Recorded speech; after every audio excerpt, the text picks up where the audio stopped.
dugaan melakukan pembukuan apa kata Abang belum ada. Ini kecacatan prosedur. Saya belum pernah disidang etik oleh organisasi advokat saya.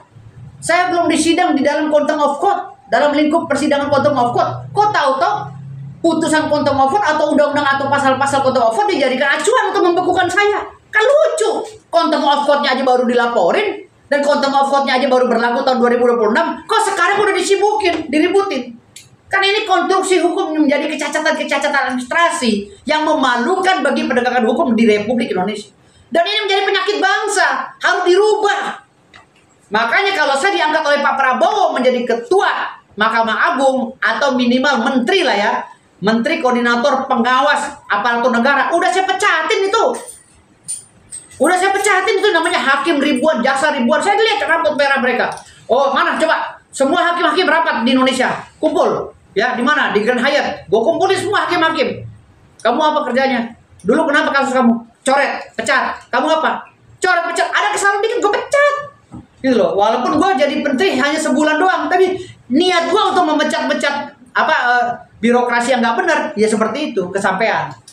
Gitu. Bang, ini kan balik lagi Bang.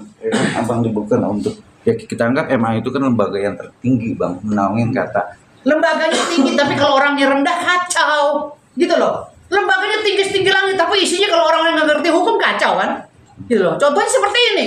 Pembekuan. Emangnya gue kebok pembekuan? Ini SK gue ada undang-undangnya. Gue sumpah sama Allah Subhanahu Wa Taala dan disaksikan oleh para pihak yang menyaksikan gue itu. Gue sumpah sama Allah Subhanahu Wa Taala yang bakal dihukum gue sama Allah Subhanahu Wa Taala. Kenapa orang yang kepo? Gitu loh. Ya. Jangan disamakan dengan sumpah pejabat. Pejabat itu sumpah karena negara sudah berkontribusi pada mereka, karena mereka memberi gaji kepada pejabat itu. Makanya sumpahnya bisa dicopot. Kalau pengacara ini datang gak diundang, pulang kagak diantar.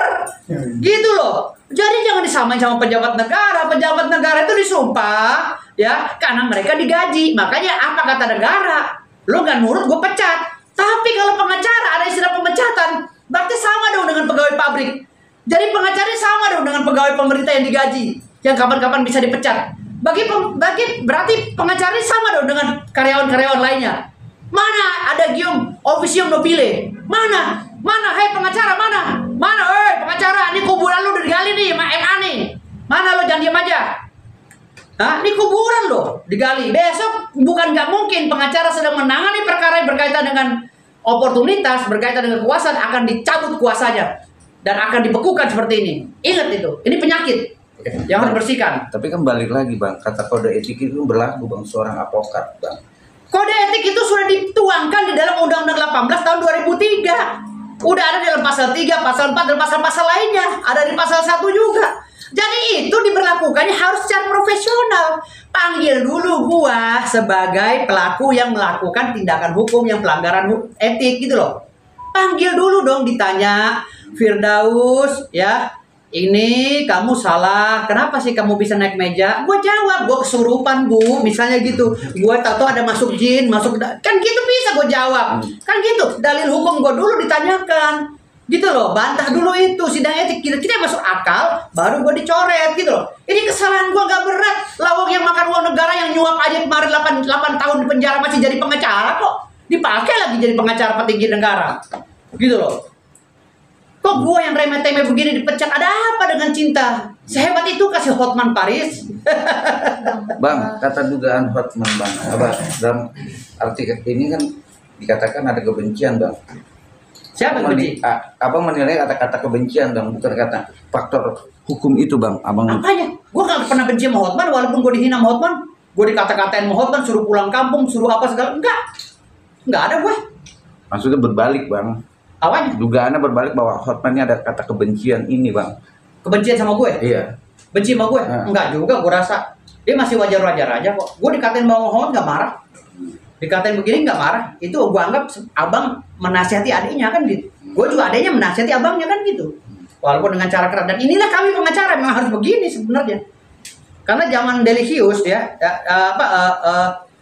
di zaman Kaisar Romawi, dia pada abad ke-14, memang cara pengacara itu begini. Bahkan ada yang tarik pedang untuk membela kliennya untuk bunuh-bunuhan dengan lawan daripada kliennya.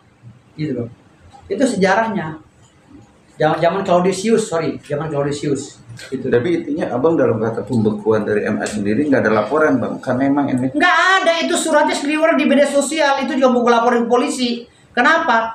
Gue dibekukan tanpa diberikan surat tembusan, ya kan? Dibekukan oleh MA, tapi MA nggak tahu ke kantor gue, nggak diberikan tembusan. Yang ada surat itu jadikan meme-meme di media sosial untuk menghina gue dan merendahkan gue. Itu akan gue ambil tindakan hukum. Gue akan lapor polisi, siapa menyebarkan itu akan kena semua, gitu loh. Kok bisa surat itu keluar di mana-mana? Itu kan data pribadi gue. Kenapa bisa disebarkan? Itu ancaman hukumnya 10 tahun loh. Gue akan laporkan besok ke Mabes. Udah ada buktinya, kok udah gue siapin. Selain gue gugat PT UN, gue akan laporkan ke Mabes pelaku itu. Kan gitu. Bang, maksudnya jadi menurut abang secara kacamata hukum gitu, yang dilakukan MA itu kan berarti kayak tidak sesuai prosedur gitu. Bisa dijelaskan nggak misalnya kayak tahapan yang sebenarnya dari kacamata hukum? Tahapan sebenarnya apabila gue melanggar contempt of court, harus diperjelas contempt of court-nya seperti apa sih? Apakah ada tertuang di dalam pasal-pasal di dalam contempt of court itu kalau naik meja itu dilarang, kan gitu.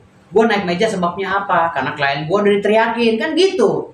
Gue spontan. Apakah ada tulisannya? Karena di hukum di Indonesia kan kalau tidak tertulis dan tercatat maka dianggap tidak ada, gitu loh. Karena hukum Indonesia tercatat dan tertulis. Kalau di atas meja itu tidak ada pasalnya, jangan dia dijadikan pasal, dijadikan hukuman gitu loh. Yang nggak ada itu jangan ada. Jadi rusak konstruksi hukum ini gitu loh. Paham nggak? Nah, contempt of court itu kan kalau hakimnya ada, sidangnya ada, ya kan? Sidangnya ada, kalau hakimnya ada, lalu hakimnya itu dihina dan pengadilan majelis ini dihina, baru ada contempt of court. Itu pun belum bisa diterapkan sekarang, nanti 2026.